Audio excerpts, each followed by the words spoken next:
Hello and welcome. I'm Peasant, and I'm here to do a kind of beginner-friendly playthrough of Race for the Galaxy. So I'm aiming to describe as many of the kind of strategy ideas that Race for the Galaxy has as I can, while also hopefully beating the hard AI. So let's see how it goes. So I've gone with no expansions because they add a load of complications that we might not want.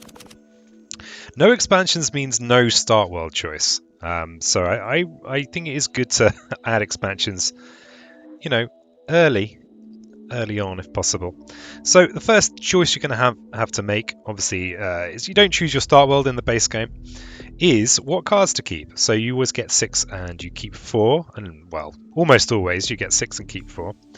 So what do you bear in mind? The main thing you want to do at the start of the game is get your economy going. That's a key consideration, and these are kind of this is a pretty lackluster start hand. The other thing you want to bear in mind is what your opponent's start world is, because that might tell you what they're going to do. So in this case, they have a windfall good on their world. They're likely to trade turn 1. So if I could take advantage of that, that would be nice. But this is just a terrible hand, really. I've got no military worlds that I could settle with my new Sparta. I've got no cheap developments that I can do turn 1. So that's pretty gross. So we're going to go back to very basic principles on this one. And we're just going to keep cards that are kind of worth having in general. So 6 cost cards. When I first played it, I hated 6 cost cards, but actually they're great. They score you lots of points, and against a competent opponent, you're not going to win unless you play these most of the time. So generally, you want to hang on to 6 costs whenever you can, unless there's something that's more useful. So it's tempting to hang on to both of these, as these cards are largely not that useful. But in this case, I'm going to hang on to New Economy because I know from my experience of playing that it's more likely to be useful. So yeah, not a great beginner tip there, but it is what it is. So I'm going to hang on to New Economy, and this will score me points for my consume powers and 2 for developments with consume powers. So I'm going to hang on to Research Lab because it has this consume power here. It also can be an okay card to play in the early game, because it will mean I get to keep an extra card in every explore. So it's kind of slightly rubbish economy card. And these are some of the worst worlds in the game. So I think I think I will get rid of Blaster Gem Mines. And I'd find it hard to justify that. But it's also better to keep cheaper stuff at the start in general. Okay, so our opponent, of course, will have made a similar set of decisions to get rid of what they're getting rid of. So I don't have anything that's great here. So what I'm thinking about doing is going for Explore. And there are 2 Explores, so you can see there's the Big Explore and there's the what I call Big Explore, which basically means you're looking at more cards. Generally, this isn't great unless you've got a card like Research Labs that lets you keep an extra card. Or in the expansions, they kind of combine Explore power, because it's so much more powerful to be able to potentially keep multiple cards, because then you can just kind of draw into synergy. Okay, so we know our opponent's probably going to trade, but we don't know anything more than that. But we can't take advantage of that with our hand. So I'm going to go with Explore, and I'm tempted to go Explore Develop, the idea of playing Research Labs, or maybe substitute it for something that I draw here in the Explore. If I was going to play Research Labs, I would be getting rid of the 2 cards that I explore. So I'll basically net gain 2 cards because I'll get to keep 1 and an additional 1. And then I'd have a discount of 1 for having chosen Develop. And then I'd be paying another card. It's not an ideal start, I'll level with you, but it's what I'm doing. I might, we'll see what I get in the Explore. Okay, so I did draw a much more useful turn 1, a much more useful early game Explore. It's also nice because it's got the consume power, so it's going to be good for a New Economy. So I've got to decide what to get rid of, and I'm going to get rid of mining robots because I've already got a bit of military, and this is a solid card, a good chunk of points. And mining robots is only good if you have brown cards, and I don't have any brown cards right now. So that's the Explore. Then in the Develop, I could still go Research Labs, but I'm going to go with Public Works. Yeah, because I'm going to commit to the New Economy. I'm going to be doing that regardless. So they did trade here. They've got a really nice start. And I think again I'm going to go Explore Develop. And this is just because I've drawn no worlds that are worth calling the phase for. So if you call the phase, your opponent gets to do the thing as well. And if you don't have good things in that phase, whether it's develops or settles, you don't really want to call the phase and give your opponent the opportunity to draw something useful. Now, we've got another mining robot. This game's trying to tell me something. So again, I'm going to discard the mining robots, and I'm trying to go fairly swiftly here as well. So feedback on this would be appreciated if it's helpful or not helpful. Be good to know. So there is a consume here. I could go with new economy and gain a card in the consume, but that's probably not a great idea because I'll be going too low in my hand. So a really key concept in 1v1, the AI doesn't really do it so much, but is that if you can call a couple of phases, so a couple of develops or a couple of settles, when your opponent has hardly any cards in hand, then you could really kind of get ahead of them in that way.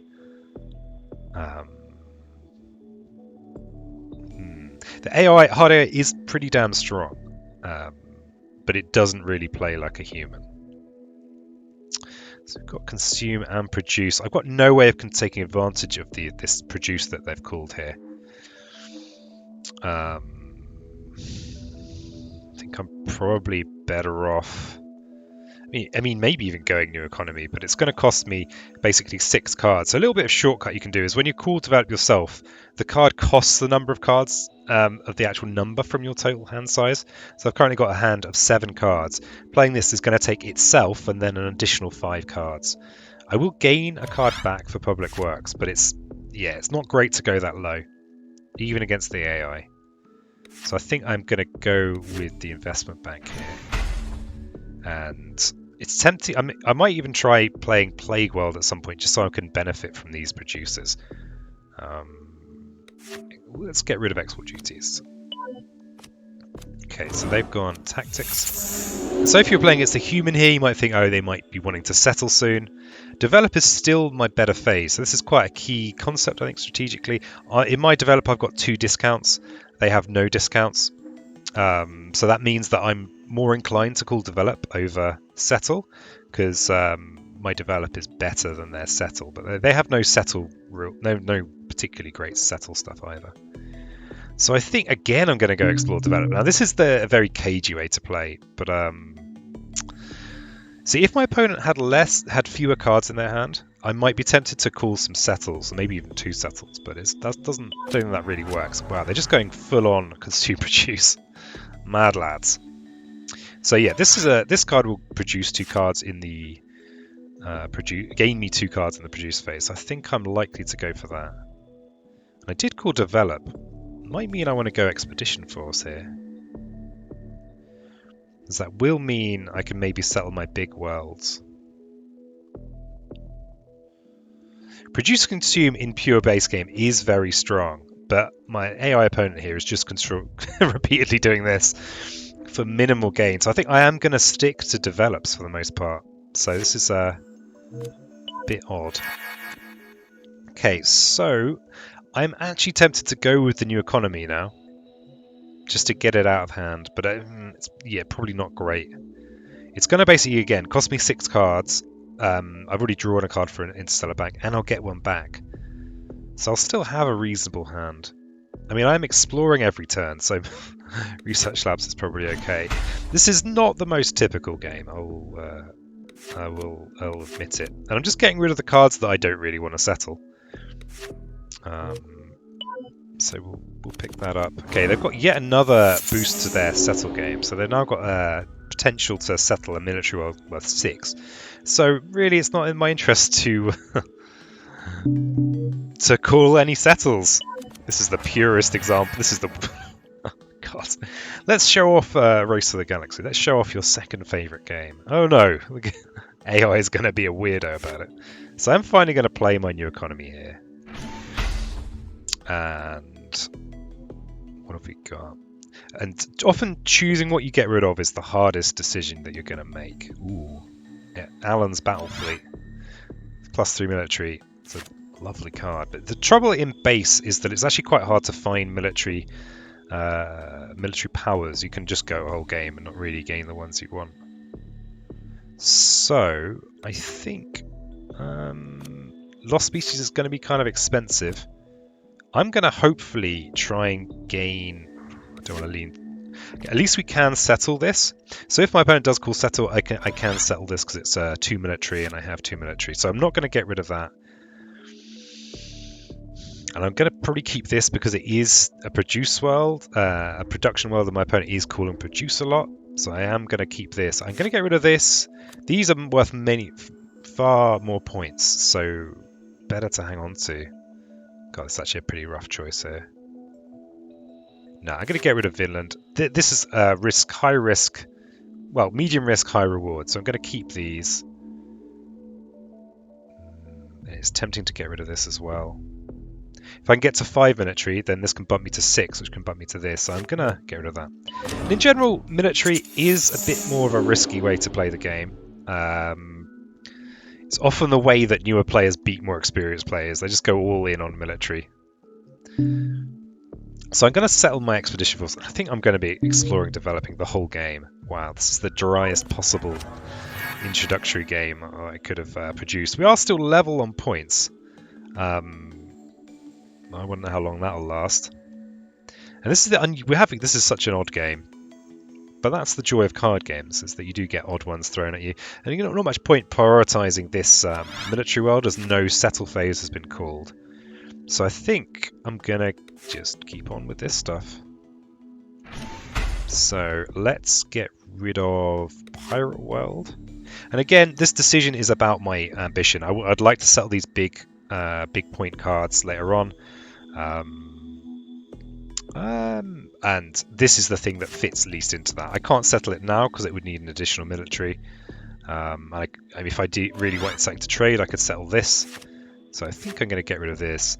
These cards over here, they have consume powers. They're actually worth an extra 2 points because of new economy. So I'm going to get rid of that. I fear I'm going both too fast and too slow. Okay, New Galactic Order is going to help us get the big military you need because it itself provides 2 military and gives us points for military. So remember I was saying about you want to hang on to 6 costs if you can, because there's only one of each of them. Okay, we've got a decision here about deficit spending. This is actually a pretty tricky one to use effectively because unless you've got more than 10 cards, you're going to have to discard cards at the end of turn anyway. This is not an easy thing to judge, but for now I've only got 10 cards, so I'm not going to use it.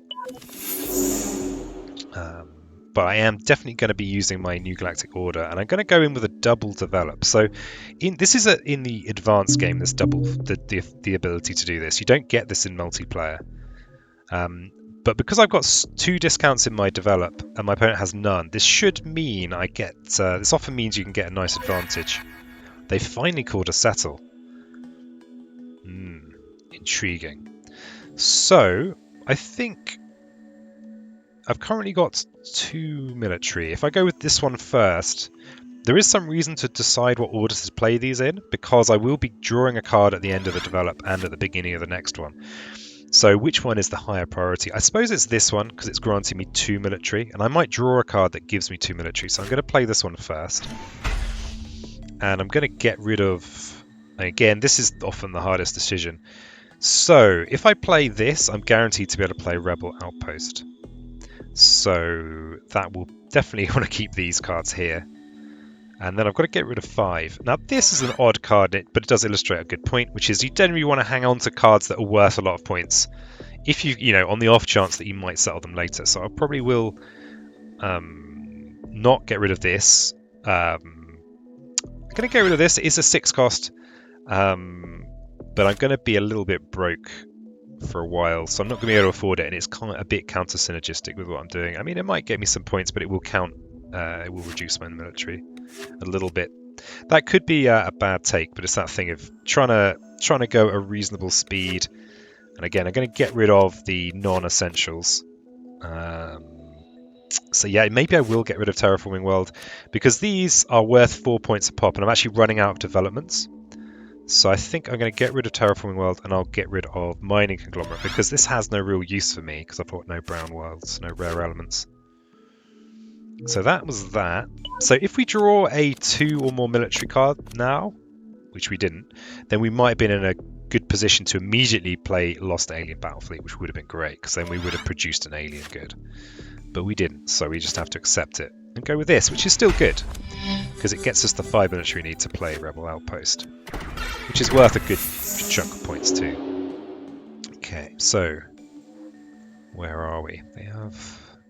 They're probably going to keep consume producing, but I can now go in with double settle to try and to play both of these cards. And another key thing, especially in the 1v1, is timing the end game. So if I can't end the game under my own steam because I need 3 more cards to be placed in my tableau to end the game. Unless my opponent calls, say, develop, and I call double settle, or the other way around, I won't be able to finish the game this turn. So I expect the game to go on for more than 1 turn. So, and my opponent has no particularly strong phase apart from the consume produce. I'm ahead on points, so 26 to 19, so it is in my interest to kind of drive towards the end game. And I think what I'm going to do is I'm just going to go develop settle.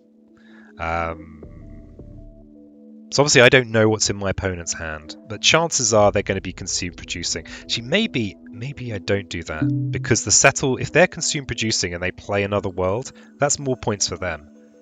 So I think actually I'm going to go double develop, because it net gains me cards to play, and in addition, it should mean that if the game ends, it'll be more on my terms. Yeah, I think so. So I'm again going with the idea of not giving my opponent phases. Okay, so if I had settled there, it would have helped my opponent. So you see here, this is grayed out. You actually can't play multiples of the same development. So yeah, a little bit of rules for you. You love some rules. Okay, so we've got to produce this turn. So I'm going to aim to finish out with a double settle next turn, because again, I've got a good settle. My opponent doesn't have any settle discounts. They've got an okay military, but beyond that, nothing special. So I'm going to aim to finish with these 2 next turn, which will cost me 0 cards because I've already got the military there. So now I need to decide, do I go with credits into robots, or do I go maximize my score and play both robots and consumer markets? This is a big expensive card and it doesn't do much for us, but this consume power here gains us another 2 points for a new economy. We can always play this next turn if they call develop and we just want to gain another point. So I think I'm actually going to maximize points here. We've already got 2 discounts. Is that correct? So if I play this, it'll cost me itself and 2 other cards. It'll cost me 3. I'll gain 1 back. So my 9 cards in hand will become 7. Then this will cost me 5. We'll be pretty low on cards. But I think it's okay. I think this should squeeze the most possible points out of the situation. And because I'm double settling next turn, I'm just going to get rid of worlds, because these are the worlds I'm playing. Okay, so that's that one. Big development there. So yeah, I might be very glad that I've maximized points and then go with consumer markets. Now, again, because I'm double settling next turn, I'm definitely going to be playing both of these. So I'm going to keep the investment credits because it's cheaper. And cards in hand is the tiebreaker. So my hard AI opponent here has got hardly any cards in hand. So hopefully this should be the win. So they've gone with consume produce.